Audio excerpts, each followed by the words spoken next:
আল্লাহর নবীর বাবা আব্দুল্লাহ তিনি বড় লাজুক। এজন্য মরিয়মের এই কথায় তিনি লজ্জা পেলেন। সরাসরি বিয়ে প্রস্তাব তিনি বলতেছেন, আমার আব্বার সাথে আমি যাইতেছি, আমার গার্ডিয়ান আমার আব্বা, আমি কোনো কথা বলতে পারবো না। বিয়ে শাদীর বিষয় এটা আমার কোনো বিষয় নয়, গার্ডিয়ান রয়েছে আমার বাবা। এটাই হলো একজন ভদ্র সন্তানের কথা।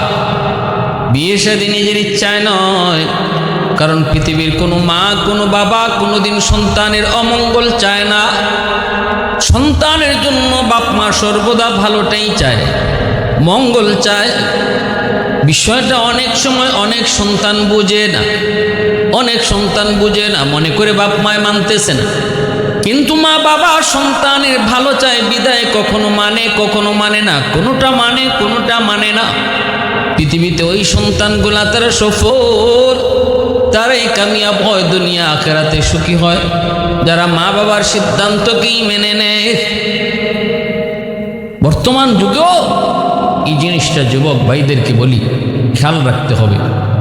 আমার পছন্দও যদি থাকে সেটাও বাবার সাথে মার সাথে শেয়ার করা, তাদেরকে না জানায়া তাদেরকে না বইলা নিজের পছন্দটাকেই বড় মনে কইরা যারা যা কিছু করে সব কিছু তার জন্য দিন শেষে তার জন্য ক্ষতির কারণ হয়, কান্নার কারণ হয়। সাবধান, ভালো করে ইয়াদ রাখবেন, মা বাবা পৃথিবীতে আপন, সবচেয়ে আপন হলো মা, সবচেয়ে আপন হলো বাবা। বাপমাই সন্তানের সবচেয়ে বড় আপন, এর চেয়ে আপন আর কেউ নেই পৃথিবীতে। এজন্য মা বাবার সিদ্ধান্তকে সবসময় আমরা মাথা পেতে নেব। পছন্দ থাকতে পারে, তারপরেও সেটা নিজের সিদ্ধান্তে নয়। কিছু ছেলেরা কিছু মেয়েরা বাপ মা মানবে না বিদায় তারা গোপনে বিয়ে করে বাড়ি থেকে পালায়া যায়। নাউজুবিল্লাহ, এটা কত বড় অপবাদ এবং কত ধরনের খারাপি। যে মেয়েটা মা বাবাকে না বলে কোনো একটা ছেলের সঙ্গে পালিয়ে গেল, সে সারা জীবনের জন্য কলঙ্কিত হলো। যদিও সে তার স্বামীকে নিয়ে সুন্দরে থাকে, আমি আমার দৃষ্টিতে দেখেছি সে সংসার সুখী হয় না। দুদিন পরে আর ভালোবাসা থাকে না, তখন তাদের মধ্যে তো একটু বিভেদ আসেই। স্বামী স্ত্রী 60-70 বছরের জীবনে, চলন্ত জীবনে কখনো না কখনো একটু বিবাদ আসবেই। তখন কিন্তু ওই বিষয়টা চলে আসে, সে মা বাবারের না জানাইয়া রাতের অন্ধকারে চলে এসেছে। তখন ওই জিনিসটা নিয়ে তার পরিবারের লোকজন তারে খোঁটা দেয়, আর এটা সে মেনে নিতে পারে না। সংসারে অশান্তি তৈরি হয়। আর যদি অশান্তি তৈরি নাও হয়, যদি কোনো ছেলে একদম মনে প্রাণে গ্রহণ করে আজীবন কাটায়ও, তবুও তাদের যে সন্তানরা জন্ম নেবে, এই সন্তানরা সারা জীবনের জন্য কলঙ্কিত থাকবে। এলাকার মানুষজন বলবে, তুমি তো আর কার ছেলে আমরা জানি, তোমার মা কি করছে জানি, তোমার মা তো রাতের আধারে পালাইয়া বিয়া করছে, ওই ঘরের সন্তান তো তুমি। এই কথাটা সারা জীবন মাথায় নিয়ে তার চলতে হয়। সাবধান, নিজের আবেগটারই বড় মনে করবেন না যুবক। মনে রাখবেন, আমাদের পরবর্তী জেনারেশন, বিয়ে শাদীর উদ্দেশ্য শুধু একটু আমোদ আর প্রমোদ নয়, বিয়ে শাদীর মূল উদ্দেশ্য হলো নেক আওলাদ। পরবর্তী জেনারেশন তারা যেন সমাজে মান সম্মান ইজ্জত নিয়ে মাথা উঁচু করে টিকতে পারে, এই চিন্তাটা মাথায় রাখবেন। এই চিন্তাটা মাথায় রেখে বিয়ে শাদীর সিদ্ধান্ত নেবেন। এজন্য এটা আমার অনুরোধ। আল্লাহ নবীর বাবা আব্দুল্লাহ কত সুন্দর জবাব দিয়েছেন। সে কিন্তু মক্কার কম সুন্দরী মেয়ে ছিল না, সে কিন্তু সম্ভ্রান্ত বংশের একজন মেয়ে, ওয়ারাকা বিন নওফলের মেয়ে। তিনি তখনকার সময়ের অত্যন্ত উঁচু মানের পরিবারের একটা সন্তান, একজন মেয়ে, আবার দিনদারি, আবার তাওরাত কিতাবের পণ্ডিত, সব লাইনে, হার লাইনে কোনো কমতি ছিল না।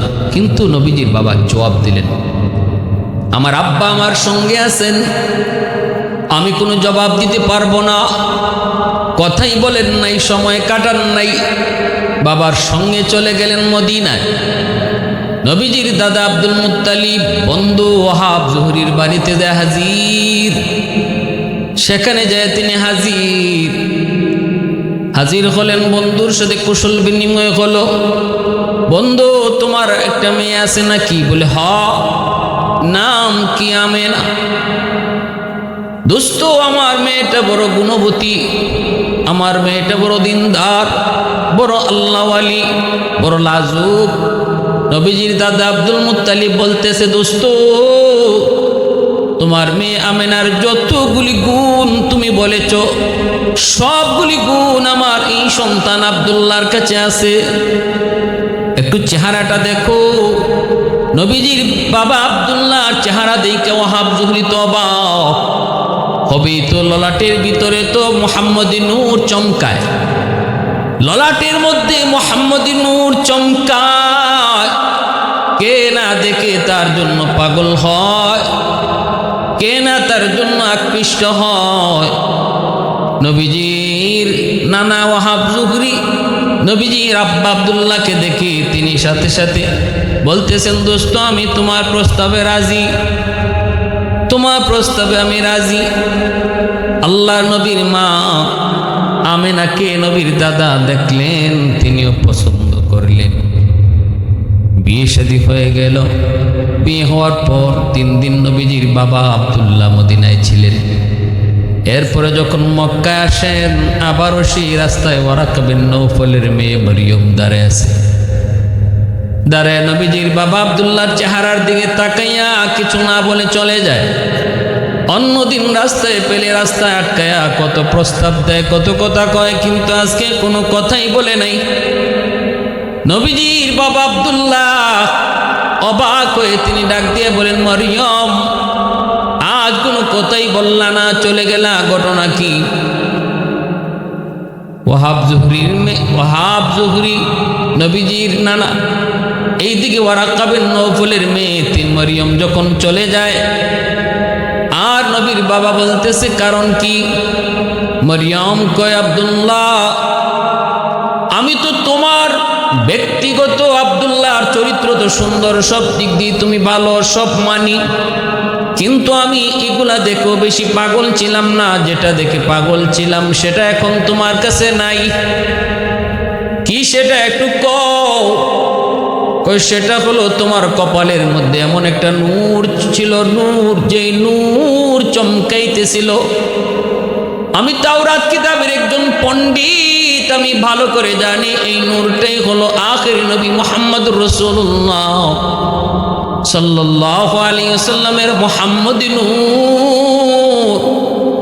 ওই নূরটা এখন তোমার কাছে নাই, মনে হয় তুমি মদিনায় বিয়ে করে আসছো। নবীজির বাবা আব্দুল্লাহ কয়, মরিয়ম হো আমি তো মদিনায় বিয়ে করে এসেছি। মরিয়ম কয়, তাহলে এই নূর আর তোমার কাছে নাই, নূর চলে গেছে তোমার বিবির কাছে।